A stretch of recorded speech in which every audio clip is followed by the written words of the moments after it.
মানুষ যে মানুষের জন্য তার জলজান্ত প্রমাণ হচ্ছেন ইনি, যার কাছে পদ্মশ্রী পুরস্কার তো আছে কিন্তু রাখার জায়গা নেই, যার কাছে নিজের থাকার কোনো জায়গা নেই, যার কাছে নিজের থাকার মতো ভালো ঘর পর্যন্ত নেই।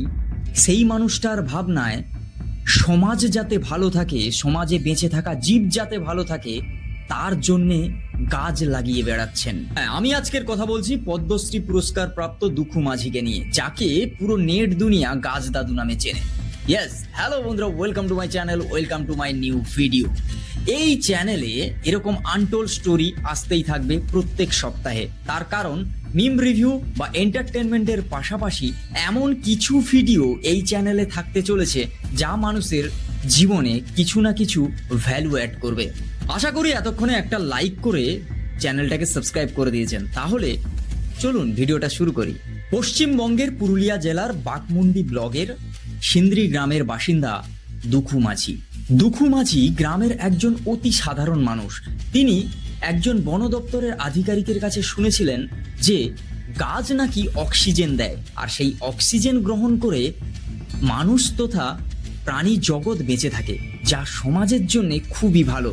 এই গ্লোবাল ওয়ার্মিং এর যুগে একজন মানুষ যিনি বছরের পর বছর হাজার হাজার গাছ লাগিয়ে চলেছে, সেটা কোনো রাস্তার ধারে হোক বা ফাঁকা জায়গা, যেখানেই ফাঁকা জায়গা পাচ্ছেন সেখানেই কিছু না কিছু চারা গাছ রোপণ করছেন।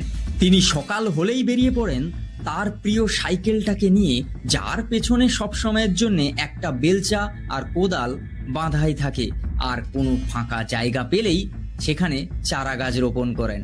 এবার একটা ভেবে দেখুন, এই স্বার্থপরের দুনিয়ায় এরকম মানুষ আপনি কোথাও পাবেন? এই মানুষকে পুরো ইন্টারনেট দুনিয়া গাছ দাদু নামে চেনে। এরকম মানুষ বোধহয় আজকের সমাজে খুব একটা দেখা যায় না। আর এইভাবেই সমাজ কল্যাণমূলক কাজ করেই মন কেড়েছে পুরো দুনিয়ার, আর রাষ্ট্রপতির হাত থেকে ছিনিয়ে নিয়েছেন পদ্মশ্রী পুরস্কার।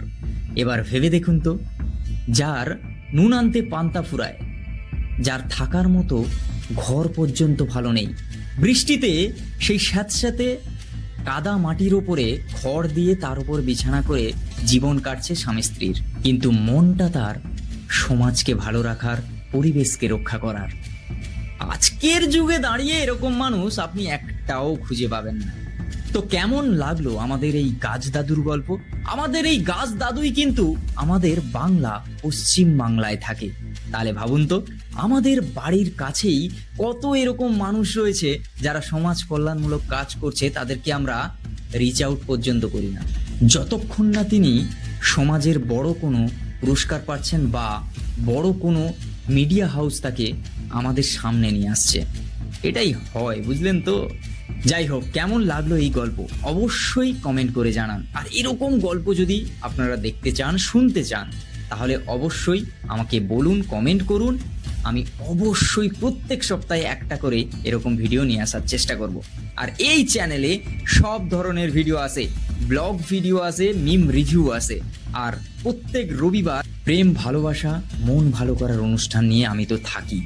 এরকমই ভালো ভালো কন্টেন্ট দেখতে প্লেলিস্টে যাও, সেখানে গিয়ে যেই কন্টেন্ট পছন্দ সেটাকেই দেখো। আর অবশ্যই কমেন্ট করে জানাও কেমন লাগছে আর কোনটা দেখতে তোমার বেশি ভালো লাগছে।